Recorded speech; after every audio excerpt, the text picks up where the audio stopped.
ses jardins potagers au pied de la cathédrale de Saint-Jacques-de-Compostelle en Espagne à ses espaces naturels au nord du Portugal.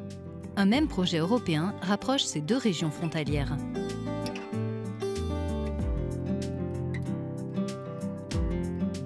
Des spécialistes cherchent à exploiter les bienfaits du compost pour nourrir les cultures, mais aussi pour restaurer des sols abîmés.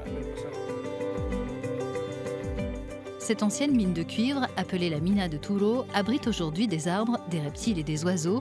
Pourtant, il y a 20 ans à peine, le site était totalement nu.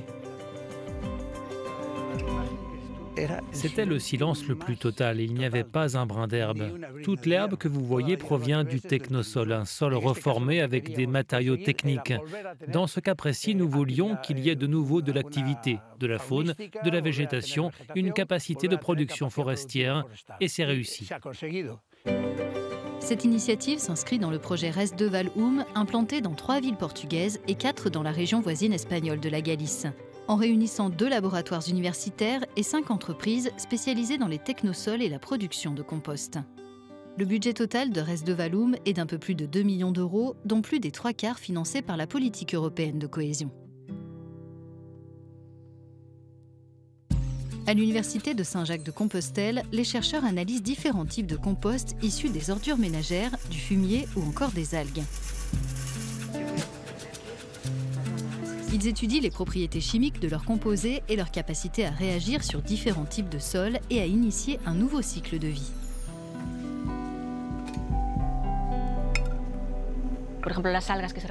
Par exemple, les algues que l'on ramasse à la plage, elles sont là et elles ne servent à rien. Nous, on leur a donné une utilité. Elles servent à préparer le compost. Donc, le principe de ce processus, c'est de recycler les matériaux et les déchets et de leur donner une nouvelle valeur grâce à un nouvel usage.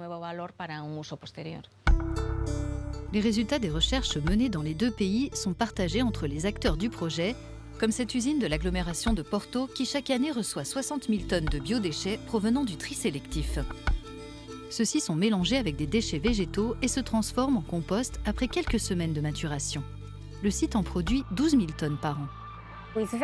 C'est très important d'avoir ce type de démarche, non seulement pour faire du compost, ce qui permet de récupérer les matières organiques et de les faire retourner au sol, mais aussi parce que le compost joue un rôle important de puits de carbone.